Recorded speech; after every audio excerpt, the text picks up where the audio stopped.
Basahin po natin ang awit 17 to 24. Gawa ng mabuti ang iyong lingkod upang mabuhay ako at sundin ang salita mo.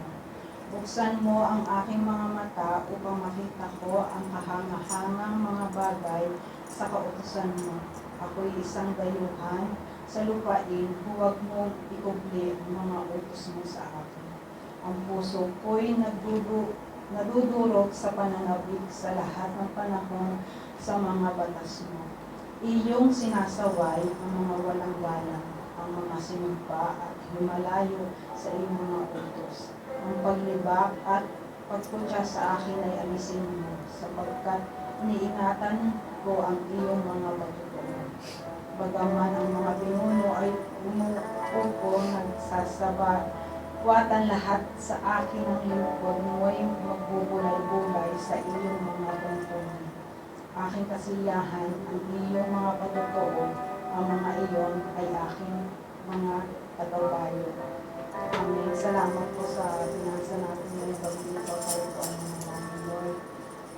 Amang Diyos namin na nasalangit po, God. Maraming salamat po, maraming salamat po, Ama, sa araw pong ito, O God, na kami pong muli, O God, ay pinagsama-sama mo, O God, upang purihin ka, O God, sa gabi nito. Pasalamatan ka, Ama, sa lahat ng mga ginawa mo sa amin, O God. Tunay nga po, O Lord, na kaibig-ibig ka, O God, sa amin.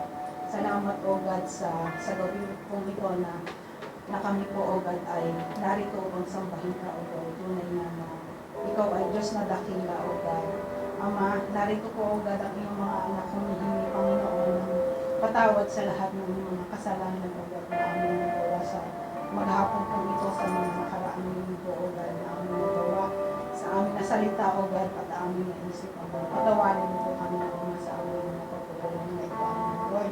Salamat, O God, at sa gabi pong ito, O God, turuan mo po, O God, kami na magpuri sa iyo, O God, na itaas ang aming mga kamay, O God, na ibuka ang aming mga labi, O God, na ang mga salita mo, O God, na aming maririnig sa gabing ito na sa kapatid sa iyo pong anak na gagamitin mo na maghahatid po, O God, ng salita mo, O God, sa gabing ito, O God.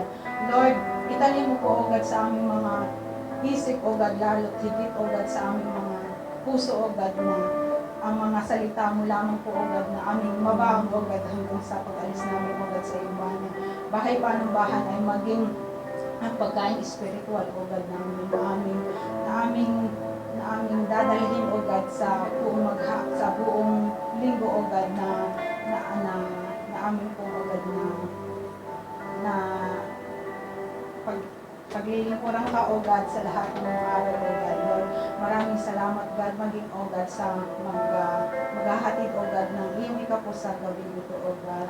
Lord, puspusin mo nga po, O God, ng 60 kiblig at mga ako na pagpapala ang mga kapatid, O God, na maghahatid, Panginoon, ng iyong mga ikapo, O God, at maging Panginoon sa maglilid po, O God, ng worship, O God, sa gabi ito, Panginoon. Lord, ikaw lamang po, O God, ang pupurihan sa gabi ito, maging Ama, sa gabi pong ito na bagamat kami po, O God, ay kaunti lang sa bilang, Panginoon. Lord, hindi ito po, O God, lang upang kami ay hindi magpuri sa iyo, O God, upang hindi ka pasalamatan sa gabi ito, Panginoon, Lord.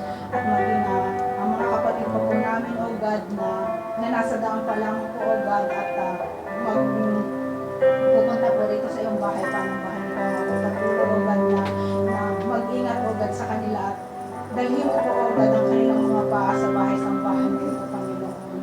Tunay nga po, O God, na ang pagpupuri sa iyo, O God, ay hindi kawalan, O God.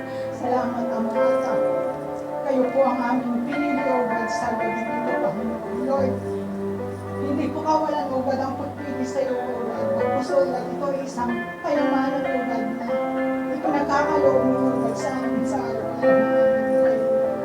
Hindi sapat, O Panginoon, ang aming buhay upang pasalamatan ka, O God, sa lahat ng ginawa mo sa amin, Panginoon.